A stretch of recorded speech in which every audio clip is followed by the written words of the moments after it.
Welcome to day 6 of Bible in a Year. Today's reading is from Job, chapters 10 through 13. In the midst of Job's suffering, a third friend, Zophar, tells Job he deserves even worse. Zophar says in chapter 11, verse 6, "Know that God exacts of you less than your guilt deserves." This reminds me of the Sermon on the Mount in Matthew 7, verses 4 and 5.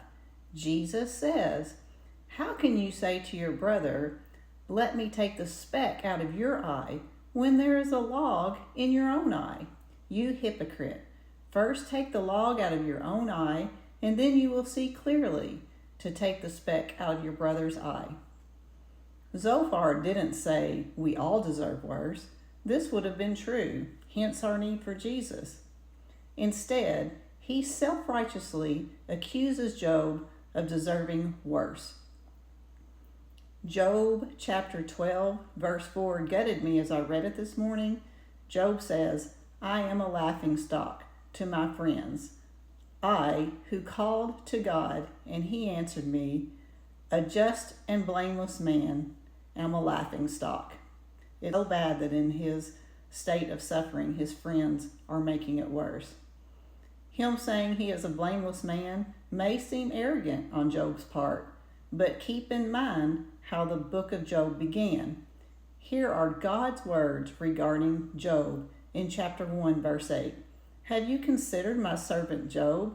There is none like him on earth, a blameless and upright man who fears God and turns away from evil." I know I keep harping on this point, but it is a recurring reminder throughout Job. As godly friends, let us all do better when someone is suffering. Here's another verse that struck me in today's reading. Job says in chapter 13, verse 15, "Though he slay me, I will hope in him, yet I will argue my ways to his face." Here, Job acknowledges his continued hope in God. Additionally, we see the trust that Job has in his relationship with God. He is willing to be open and raw with God. I'd like to emulate this in my prayer life. I encourage you to do the same. Job says, "I will argue my ways to his face." The New Testament states it this way in Philippians 4, verse 6. "Do not be anxious for anything, but in everything, by prayer and supplication with thanksgiving, let your requests be made known